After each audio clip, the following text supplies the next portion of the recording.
যে মরণ হওয়ার আগে ছাড়তে হবে ঘর, মরণের শুনলে কথা আপন।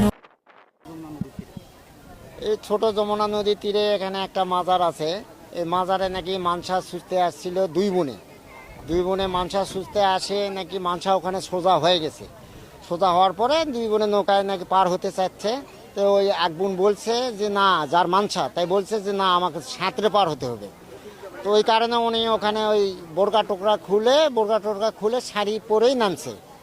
নামে উনি এক বোনে নৌকা তুলছে, আর এক বোনে সাঁতরে আসছে। আস্তে আস্তে একটু দূরত্ব যখন হয়ে যাচ্ছিল, তখন ওই নৌকালা সন্ধ্যা হয়ে গেছে। নৌকালে যাতে চলে গেছে। যাইও হাত দেখতে পাইছে, কিন্তু হাত ধরতে পারেনি। তখন ওখান থেকেই হয়ে গেছে, উধাও হয়ে গেছে। আর এখনো পর্যন্ত ওই অবস্থায় আছে। ঘটনা 12টা থেকে 12:30। এসএম নিউজ 24/7-এ আপনাদের স্বাগত জানাই আমি রুমা আহমেদ।